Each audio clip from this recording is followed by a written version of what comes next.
Денеска ќе размислуваме за вредноста на каменот.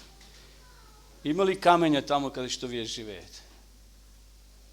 Македонија е полна со камења. Има во некои предели кај што е низина, кај што е повеќе почва и земја, но како е да секаде има камења. Ние преку Библијата денеска ќе проучиме настани кои се поврзани со таа символика за моќта на камењата. Таа безвременска мудрост за нашиот живот.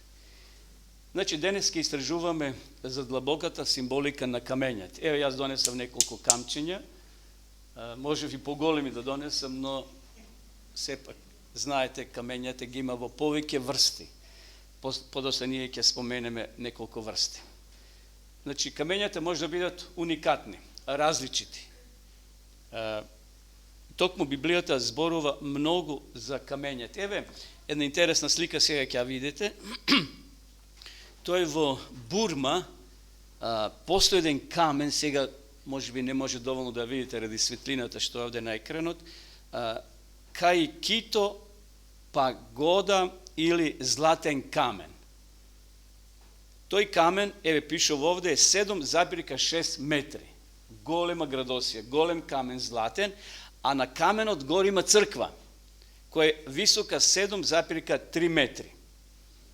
Значи, во светот има секакви атракции. Еве, некој тоа го сликал и тоа постои. Значи, во Бурма или Мјанмар, златен камен, висок 7,6 метри, а црквата која е поставена тој камен е скоро со иста метража 7,3 метри.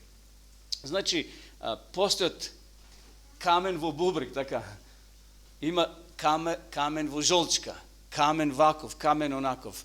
Има каменоломи, кај што се кршат камењата. Овде во Росомон, мислам, има она, како се зове, се вика база, кај што се преработуваат камења. Значи, камењата се неопходно потребни и во нашиот секојдневен физички живот за изградба на куќи, на огради, на мостови и така натаму. Ево овој камен е на близу Прилеп, тамо на планината Крали Марко. Постои една огромна стена, една огромна карпа. И тамо, ете, доаѓаат туристи, атракција, се сликат и така натаму. Значи, постојат камења каде да се свртиме. Еве, ова слика е во боја и ги означува разно видни камења кои денеска постојат. Значи, скапоцен камен, кварцен камен, бел камен, сив камен, бубрежен камен, камен во жолчка, црн камен и сега може да редиме цела листа на камења. Значи, денес предмет ќе биде каменот. Преку призма на Библијата да видиме каква порака ни упатува Библијата, односно Светото писмо, браќи и сестри. Ај првен да се позанимаваме, каменот го има во безброј митови, легенди, песни и поворки. Ево јас издвоив неколку, ги има повеќе, но ради времето ќе спомнам само неколку. Ќе се подсетите. Најпрвен, Бог на што ги запишал 10 заповеди? На камени плочи. Што означува трајност. Трајност. Ако одете малци по селата, како што е Ресава, Бегниште или таму во Источна Македонија, луѓето правеле грамади, како ги викат тие огради, со камења. До ден денес постојат, од турско време, може се распаднати. Или оние патишта што се поплочени со камен, ови различити врсти. Еве, Мухамед крај црниот камен ги држал проповедите. Ако сонуваш камен, тоа е некоја тежина да имаш. Тоа се народни поговорки. Ми ги фатил камен нозете. Да се врзам камен околу гушам. Камен јано, камен душо. Ладна како камен, постои една песна од Владо Јаневски, мисчине беше. Камен пијан, јак како камен, тежок како камен, тврд како камен. Ми падна од срцето што? Камен ми падна од срцето. Како на вратот гердани, ниски камења студени. Тоа се значи разни поговорки од разни песни.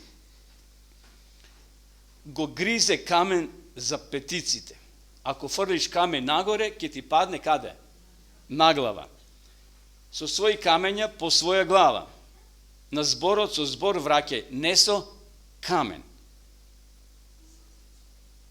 На арното со камен ми врати. Две остри камења, што прават? Што не прават? Не мелачито. Човек кој поместува планини, почнува со мали каменчиња. И сега може да редиме многу такви изрази, изреки, каде што камењата навистина се вткаени или ставени како некоја порака што сака да се даде до присутните. Значи каменот го има во еден широк диапазон каде што се спомнува. Но ние денеска ќе зборуваме преку призма, да видиме Библијата што зборува за камењето. Одиме, еве текстот да го прочитаме, малку се можеби ситни буквите, но јас ќе го прочитам, да се потсетиме за еден многу важен настан. Го наоѓаме во Исус Навин, 4 глава од 1 до 9. Земи од народот 12 луѓе, по еден маж од секое племе, и заповеди им и кажим, земете оттука среде Јордан, каде што стоја неподвижно нозите на свештениците 12 камења. Понесите ги со себе и ставите ги на местото каде што ќе нокевате ова ноќе. Исус повика 12 луѓе, што ги избрал синовите Израилеви, по еден маж од секое племе им рече, одете по мене пред Господа, вашиот Бог, среде Јордан, и секој нека земе оттаму по еден, што? Камен. Нека земе по еден камен и нека го стави на рамно место според бројот на племињата на синовите Израилеви, за да бидат кај вас секогаш знак кој ќе те праша во подоснежно време синот твој, синовите твои или синот твој, и ќе рече, зошто се овие камења кај вас? А ти ќе му речеш на синот твој. Водата во реката Јордан престана да тече пред ковчегот на заветот на Господа на цела земја.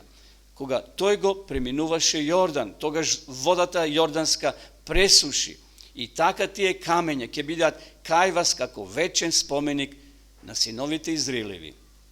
И синовите Израилеви направија така како што заповеда Исус. Зедоа 12 камења од среде Јордан, како што му рече Господ на Исуса, според бројот на племињата на синовите Израилеви, и ги понесоа со себе во логорот, и ги ставија таму, и други 12 камења постави Исус среде Јордан, на местото каде што им стоја нозете на свештениците, кои го носија ковчегот на заветот Господов. Тие се таму и до ден денес. Еве, се подсетивме на овој настан, преку овие текстови што ги слушнавме. Замислите ова гледка, еве овде повеќе слики има, што сакам да го илустрирам овој настан. Тука е, значи, народот. Погледнете овде, тука е мноштво народ, кои треба да поминат реката. Тука се 12 луѓе, еве ги, тука носат камења, секој по еден камен. Тука го носат ковчегот на заветот и така натаму. Замислите каква тај сцена. 12 натрупани камења стојат како споменик на Божјата сила. И генерациите кои ќе доаѓат подоцна ќе прашат, што значат овие камења? И старите, дедовците, татковците ќе им раскажуваат за Божјата верност, пренесена од генерација на генерација. Браќи и сестри, овие камења, секако израелците правеле и жртвеници, ќе сложат камења и тука ги ставеле жртвите, пренесувале на Господ. Сеќавате кога Аврам го правил жртвеникот за Исака, треба да легне момче од 18 години. Може да има 50-70 кила, не знам колку прилика во тоа време. Замислете, требало Исак да легне на камења, со поставени попретко гранки, и ќе биде принесена жртва. Значи, такви каменови, такви жртвеници, такви споменици не учаат за минатото, за Божјата верност, за Божјата упорност и за Божјата љубов. Израелците подигале спомен камења.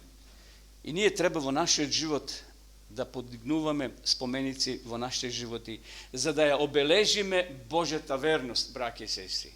Во време на неволи, во време на неизвестност може да погледнеме назад на овие споменици, да најдеме сигурно сила во Божјето верување, односно верување дека ќе биде и понатаму тој со нас. Друга мокна илустрација што ја наоѓаме во Библијата за камењата е настанот или случајот со Давид и Голијат. Колку каменчиња зел, еве, бело каменче, отприлика такви каменчиња, многу поостри, Давид собрал во торбата колку камења? Колку на број? 5 каменчиња. А зошто биле 5? Дали се сомневал во својата умешност дека ќе промаши прва, втора, трето каменче? Зошто 5? Добро, пронајдете, но јас ќе ви помогнам. Бидејќи Голијат имал уште 5 браќа, можел да дојде уште некој од неговите да го замени, тој си имал резервни 5 каменче, за секој по едно. И дека тој се сомневал во првото каменче. Тој со вера тргнал. Замислете, Давид, секој ден тој си играл, ги враќал овците, кога бил тамо на пасиште. Ќе фрле камен и овцата ќе се вратат. Замислете, тој се соочувал со диви живот, сеќавате. И сега Давид едноставно се соочил со овој застрашувачки џин. Тој избрал да има доверба во Бога наместо да се потпира на војното оружје. Најпрви на Давида каков окоп му давале, какви заштитни маски му дале. Му ставиле кацига, му дале меч, оклоп, но тоа му било гломазно, не се чувствувал природно и тој го отврдил. Давид, браќи и сестри, одбрал 5 мазни камења. Давид зачекорил на бојното поле. Зошто камења можеби? Зарем немало некој друго орудие? Тоа е затоа што овие скромни камења ја представуваат Божјата моќ, што работи преку најслабите и најневерните инструменти. Давид бил најмал од неговите браќа.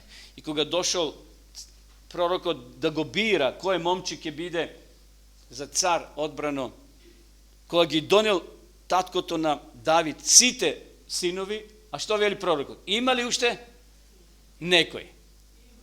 Има едно тамо овчарче, тамо е во долот, ги чува овците, доведите го. И знаеме како приказката продолжува, приказната, дека Бог не гледа, што вели?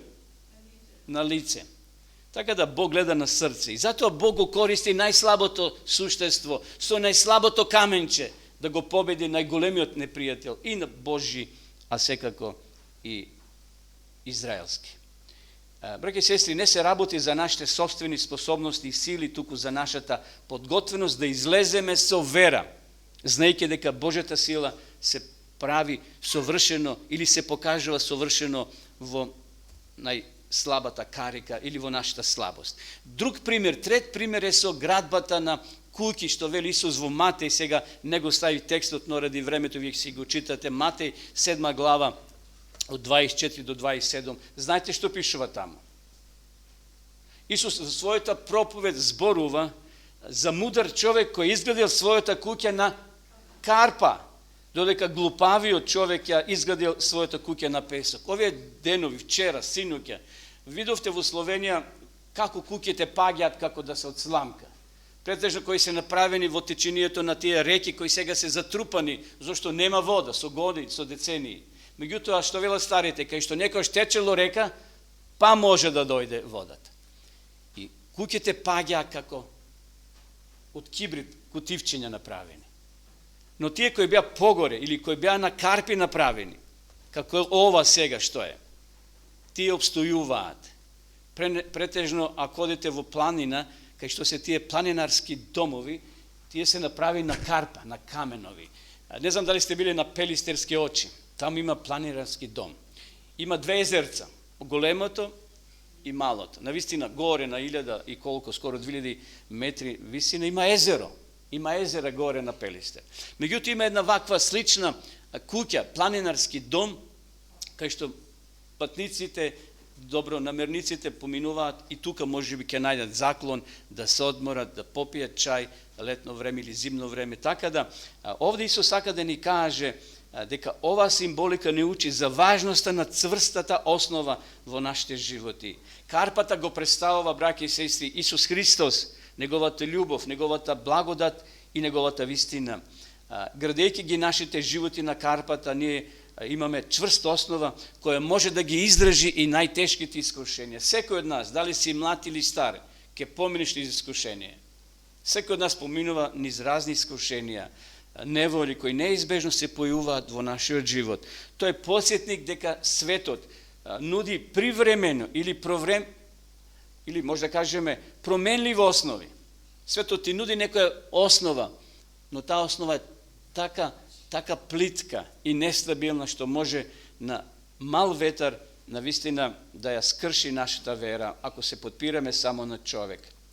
Исто како што тие камења стоеле како живи споменици, камен стои како жив споменик. Јас сеќавам камења таму во Источна Македонија, во нашите села има околу големи камења. Ако одите на водопадот горе, во Колешкиот водопад, има големи стени, големи карпи. Јас 60 и кусор години ги паметам.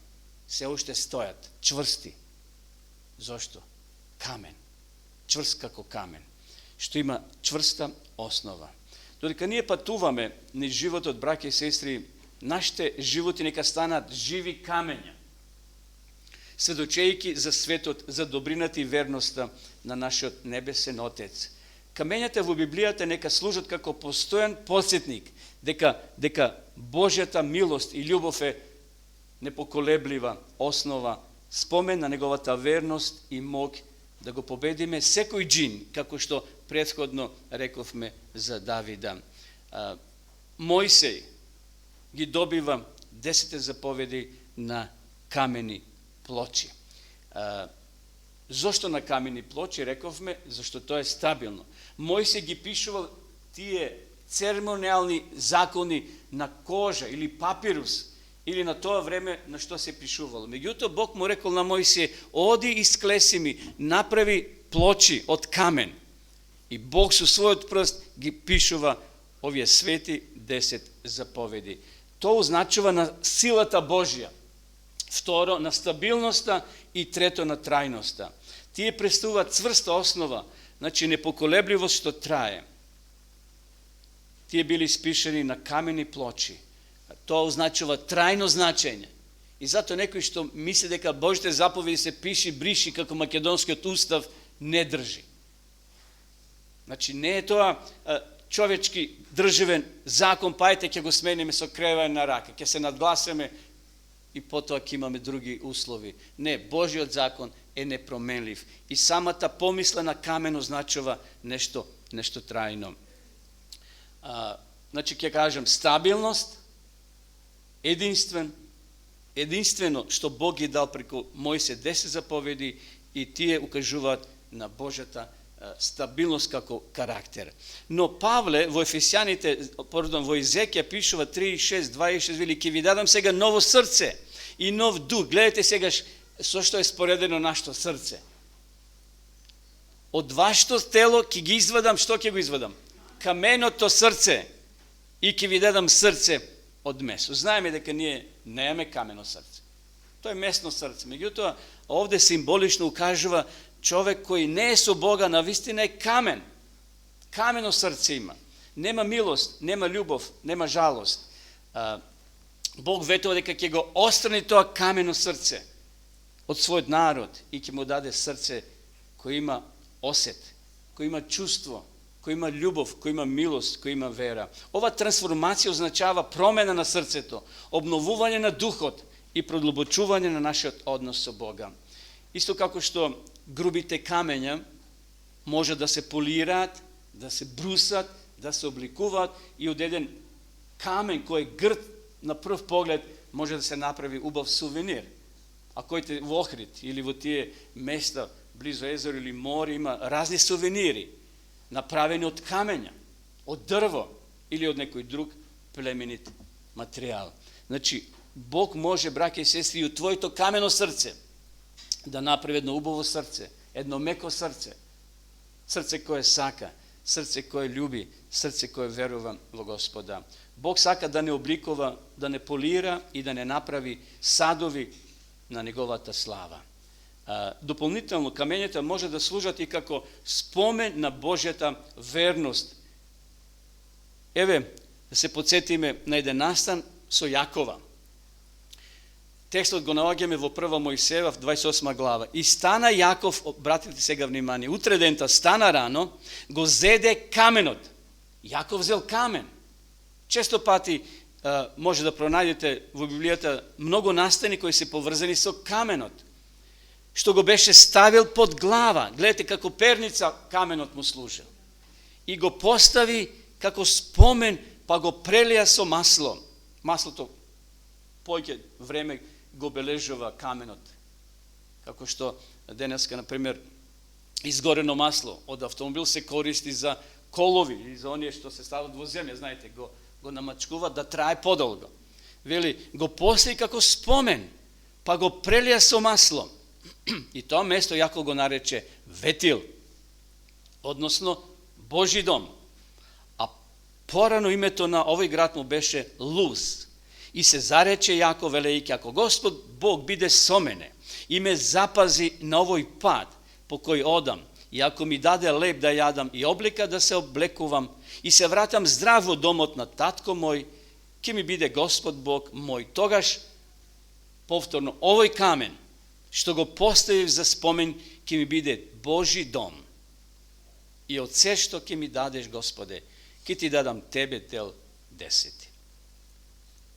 Гледате, камењата означуваат и ознака. Тука ќе помине некој, како што спомнав, жртвениците останувале, не ги рушиле евреите, израелците. И, значи, ќе си преправно. А тука бил Аврам, тука бил Јаков, поминал со неговото семејство, со неговото стадо. Тие биле живи сведоци. Така да, браќи и сестри, камењата или тие ознаки што ги поставуваме, всушност може да бидат и нашите животи. Рековме сега символично, секој од нас е еден камен, еден жив споменик. Како што овие видливи споменици ги оставали израелците, и ние, секој од нас, браќи и сестри, има витална улога. Витална улога. Павле, односно Петар, ќе каже следново: и вие сами како живи камења изградувајте од себе духовен дом, свештенство свето, за да принесете духовни жртви кои му се на Бога пријатни преку Исуса Христа. Гледате што сме ние? Живи камења. Каков заклучок може да земеме и да извлечеме од овој текст, браќи и сестри? Значи, тие текстови укажува дека секој од нас е жив камен, кој луѓето го гледаат. Што ние оставуваме позади себе? Нека лекциите од камењата, кои ги наоѓаме во Библијата, во Свето писмо, ни помогнат да извлечеме корисна pouka. Замислете еден планинар. Овде, значи, камења има еден знак у средината, гледате таму црвено и бело. Тоа е знак на извидниците кои патуваат, кои усвојуваат врвови планински, така натаму. Тие со тој знак го обележуваат патот, дека некоја експедиција поминала и тој пат е безбеден. Замислете сега некој оди, се качува може на 1000 метри горе високо и не е сигурен дали е на исправната патека. И отеднаш пред себе гледа, значи, овде обележано со боја бел круг и црвен круг.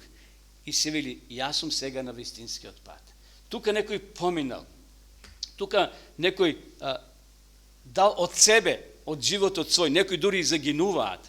Знаете, они кои се качуваат на тие големи планини, како што е Монт Еверест, во зимски периоди, и од Македонија имаше Мурато, еден човек од Битола, го памтам, зашто го знаев лично, пред колку, може 15 години, падна таму, страда. Значи, но, поентата ми беше колку е воскитувачко кога ќе најдеш каменови и обележени и си припомниш дека тука некој веќе поминал, оставил белек. И кога човекот ќе се качи горе, тој бара некој камен. Овде има на тлото, ова особа е качена на каменови. Значи, на каменот имаш поголем, подобар видик. Браќи и сестри, дали ние оставаме белези позади себе? Какви белези ние ќе оставиме? Еве, секој од нас е еден животен пат. Еве ги тие белези, гледате. Таа патека не е равна. Не е баш равна. Планинарите не одат по асфалт од автопат во двете насоки од 18 метри или 12 метри автопат. Туку тоа се тесни патишта, претежно со каменови, но кога ќе не идеме на ваков знак, тоа не охрабрува, ни дава сила дека сме на вистинскиот пат. Секој камен означува момент на доверба, избор да чекориме напред со вера и покрај нашите стравови и несигурности. Додека наидуваме на пречки, браќи и сестри, во нашите животи, овие камења не подсетуваат дека нашата вера не е осамен потфат. Ние сме поврзани меѓу себе како заедница, но пред сме поврзани со Господа Исуса Христа. Еве уште едно обележје. Значи тој споменик направен од камења. Но дали ви се случило некогаш патувате по ова патека, по ваква патека, реков пред малце. Значи овој пат поплачен со разни камења. Колку е сигурно кога имаш под нозете чврсти камења. Односно, ако имаш песок, тоа е нестабилно одење, нестабилно движење, но кога имаме камења, сушност, нека овие камења бидат духовни камења во нашиот живот. Тоа се апостолите кои оставиле белег, тоа се наши предци, браќа и сестри кои оставиле белези во црквата Христова. Потоа, ако одеме наназад во Лежаните, во темниот, во среден век, и лјадници христијани биле на ломача ставени. Зошто? Само затоа што оставиле добар траг, односно му биле верни на Господа. Дали ви се случило некогаш да газите некоја река? Ево ова е вода и наидувате на каменови. Некој ги фрлил камењата и вие одете на еден камен, на друг камен. Дали тоа ви се случило? И колку е тоа сигурно да поминете? Некој се потрудил пред вас да постави камења. Значи, тие се расфрлени, но доволно да чекорите и да може безбедно да поминете на другата страна. И затоа, браќи и сестри, повторно ќе кажам колку е важно што ние оставаме зад себе. Реката е бурна, животот е бурен, проблеми наидуваат, искушенија. Меѓутоа, колку е важно кога некој ќе каже: сестро, јас за тебе се молам. Брати, јас за тебе се молам. Како си? Не си сам. Да, тешко ти е сега. Ти мора тоа да го преживееш и да го доживееш. Но, браќа и сестри, како што секој камен е поставен, еве, уште една патека. Тука се камењовите. Значи, разни камења кои ни помагаат да имаме стабилност, за да можеме да стасаме до самиот крај. Библијата навистина ни укажува, браќа и сестри, дека на нашиот животен пат ние не сме сами. Секој камен бара скок на доверба, подготвеност да чекориме во непознато, верувајќи дека следниот камен ќе се појави како да не поддржува. Знам кога имав едно крштевање во Чифлик пред повеќе години, по целото има река, знаете, Дошници или како се вика, требаше да поминеме на другата страна. И некој од помладите скока на тие камења, може да се префрлат, но постарите не можеа. Но некои кавалери, браќа и сестри, тие што не може постарите ги фатија за рака, ги кренаа и ги пренесоа на другата страна. Колку тоа дава една символика, една порака за нас. Павле вели: вие појаките што да правите со послабите? Да се отарасите од нив? Не, помагајте. Оние колена кои се свиткани, вие јаките, помагајте им на оние кои се послаби од вас, браќи и сестри. Каков заклучок може да извлечеме од ова размислување денеска за камењата што Библијата ни ги дава? Камењата служат во нашиот живот, браќа и сестри, како потсетник дека верата ни возможува да се движиме низ предизвиците на животот и да стигнеме до посакуваните цели. Исто како што камењата обезбедуваат патека преку брзата река, нашата вера обезбедува водство и стабилност во услови на неизвестност. Да имаме храброст, како што вели апостол Павле, да зачекориме со вера. А вера, дефиниција на верата, знаете како гласи? Верување во она што него гледаме. Да имаме храброст, значи да зачекориме на камењата на верата, да веруваме во нивната сила и да патуваме кон нашите соништа со непоколеблива верба. Браќа и сестри, камењата во Библијата носат порака за сите нас, а тоа е сила, понатаму основа, значи да имаме чврста основа, тоа е Библијата, Божјата реч, Исусовата наука, и трансформација е многу важно, да бидеме подготвени да Бог направи трансформација, зашто камењата во природата се такви какви што се. Ако сакаме тие камења да изгледат многу поубаво, мора да доживеат трансформација. За да се восхитуваме на нив, да ги ставаме на видно место дома или на некое друго место. Но кога ќе се соочиме и со проблеми, да имаме наум што Господ приготова за нас. Еве што Јован запишал. Дзидовите му беа изградени од јаспис. Замислите какви се тие камења. Племенити. А градот од чисто злато, како чисто стакло. Темелите на градските дзидови беа украсени со секако вид драгоцени камења. А може да ги читаме сега. Првиот темел јаспис, вториот сафир, третиот халкидон, четвртиот смарагд, петиот сардоникс, шестиот сард, седмиот хрисолит, осмиот вирил, деветиот топаз, десетиот хрисопрас, единесетиот хијацинт и 12-тиот аметист. А 12 порти беа 12 бисери. Замислете порта од бисери. А кој треба да помине низ таа порта? Кој беше највисокиот човек? Адам. Адам колку метри имал според некои теолошки пропорции и пресметки? Околу 4 метри. Замислете, таа порта треба да биде толку висока да помине и највисокиот човек. 12 порти беа 12 бисери. Секоја порта од бисер.